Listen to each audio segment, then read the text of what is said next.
If you struggle with shyness or social anxiety, check out our free No BS training course with actual useful advice you can do from home.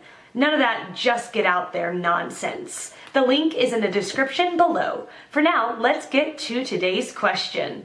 The question, why do you think shy women are the best? Answer by Robert Thorne. Shy does not equal submissive. They may both be present in a person, but are not the same.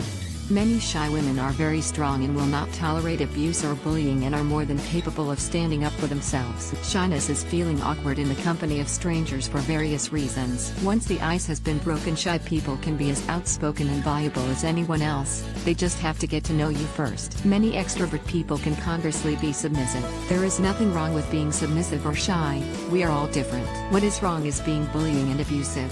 If you're a dominant person, you have a duty not take advantage of submissive people. This is not a sex thing. There are as many dominant women with submissive men as vice versa. There are also many men who are bullied and abused by dominant women, but it is suffered in silence because a man can't admit it for fear of being scorned by his peers.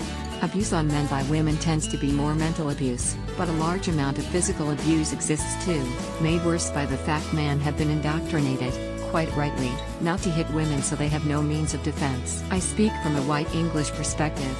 I am aware other cultures have different views. Answer by Kimberly Perkins. Armitured. I was shy girl, and still am pretty shy, if by that one means quiet and reserved, in many situations. I used to be way more so. While I had no way to know anything personal about the authors of the two answers following this one, something in the tone of both made my skin crawl, and here is why. I believe that my shyness and reserve made me seem feminine, sweet, cute and humble to my now ex-husband. I was a student in his karate class, needed a gym credit at the community college I attended, being shy and meek and mousy. When he flirted with me, it made me feel very special. He was about 10 years older and a very dominant sort of male person. Before long he had moved into my apartment and I was completely supporting him. His salary as an adjunct professor only covered his comic books and eating out every day while I was at work or school.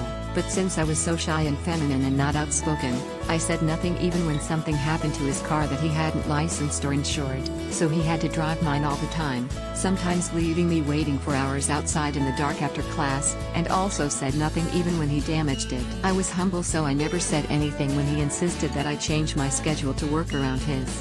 Even though I had to be at work at 6 a.m., he wanted to stay up until 2 a.m. His first class was at 4 p.m. the next day, and said I was acting like an old lady to want to go to bed.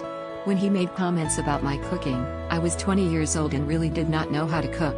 I did my best to learn how and spent what little money I had on food to make elaborate dinners for him. How feminine.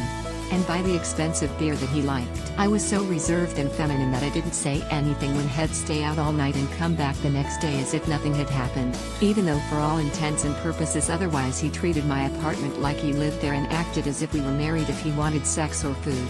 Because to say something might be selfish, right? And yes, I was so humble and fucking stupid that I married that douchebag after I graduated college and got a job, so he could be on my work health insurance. I supported him financially for another few years, getting a lease for his brand new truck in my name while I drove a 12-year-old beater and worked 10-hour days. He was still attending to important his career as an adjunct karate professor. Then he had an affair with another very shy, mousy, cute, feminine student in his class who when she turned 21 in a few months got a $300,000 trust fund. 2 kids with that poor girl, another new truck and a new Harley Davidson. I was too selfish to finance one of those for him, and yes, he did say that. Then he had an affair with someone else, and left her with the kids and her trust fund spent. I have a real aversion to men who think shy women are the best.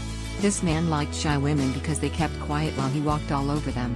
That femininity and reserve work to his disgusting advantage of taking everything he could and getting away with it.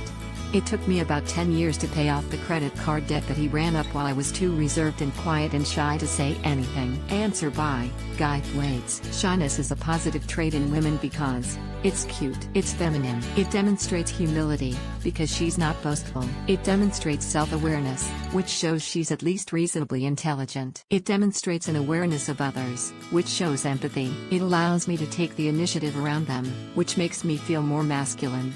Edit. 2 more reasons why shy women are great that Eva thought of since writing my original answer. They're mysterious.